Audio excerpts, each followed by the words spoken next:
कि गृहस्थों के लिए धन बहुत आवश्यक है, क्योंकि जब तक धन नहीं है तब तक वह व्यक्ति दान नहीं कर सकता।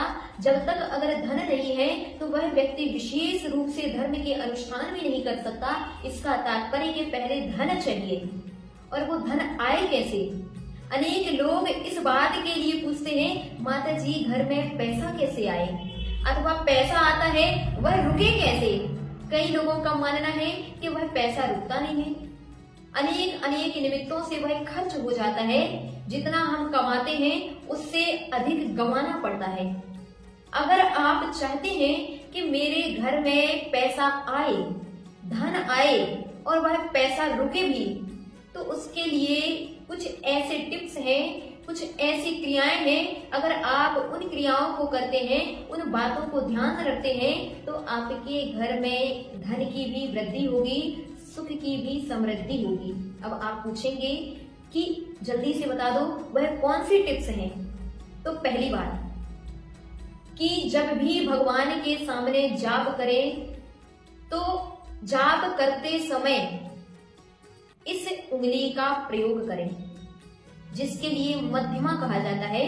मध्यमा उंगली में रख करके जाप को जब आप जाप करते हैं तो इसका विशेष प्रभाव मंत्र शास्त्रों में कहा गया है।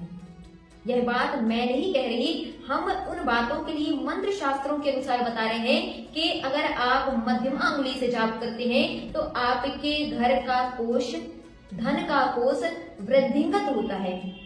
दूसरा, आप अपने घर के धन कोष की ओर ध्यान दें कि वह धन कोष किस दिशा में है।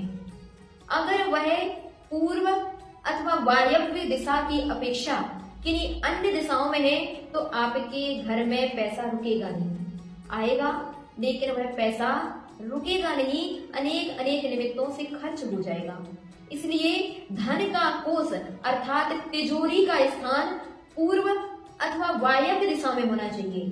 तीसरा, अगर आप चाहते हैं कि मेरे घर में धन की वृद्धि हो तो आप किसी भी टोने टोटके वालों के पास ना जाएं, किन्हीं भी मंत्र तंत्र वेदता के चक्कर ना लगाएं, बल्कि अगर आप हमारे वही भक्तांबर स्तोत्र के 28वें छंद का भक्ति पूर्वक ध्यान करते हैं, उसके रिद्धि मंत्र का जाप करते हैं, तो आपके धन की वृद्धि होती है।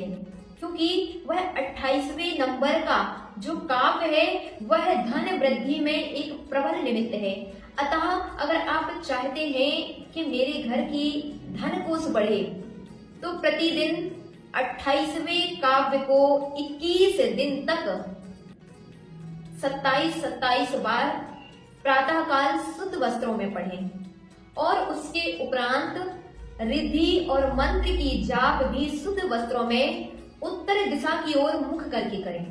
ध्यान रखिए, उस समय आप पीले वस्त्रों को अगर धारण करते हैं, पीली जाप से अगर जाप करते हैं, तो आपके लिए विशेष फल की प्राप्ति होती है।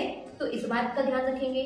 चौथा, आप जो पैसा कमा रहे हैं उस पैसे की ओर एक बार गौर करें। कहीं आप पैसे को अन्याय से, अनीति से अथवा अन्य किसी निमित्तों से जो कि गलत है, इस प्रकार से तो नहीं कमा रहे।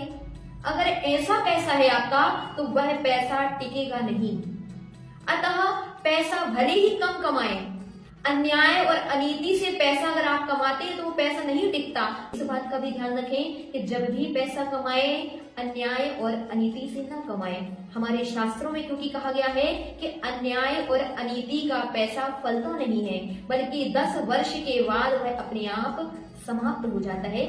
पांचवा, चूंकि हमारे यहाँ बीजाक्षरों का भी विशेष प्रभाव है, अतः अगर आप अपने धन कोष में यानी तिजोरी में शनिवार के दिन, क्योंकि शनि जो ग्रह है वह शनि ग्रह मूल रूप से धन की हानि करता है, अतः शनिवार के दिन प्रातःकाल पीपल के पत्ते में ह्रीम बीजाक्षर हल्दी और दही के घोल से लिख करके अगर अपने धन कोष में रखते हैं तो उससे भी विशेष प्रभाव आपके जीवन में, आपके परिवार में पड़ता है। और ध्यान रखिए, इस प्रकार के वह पीपल के पत्ते में लिखा हुआ ह्रीम बीजाक्षर आपको हर हफ्ते चेंज करना है।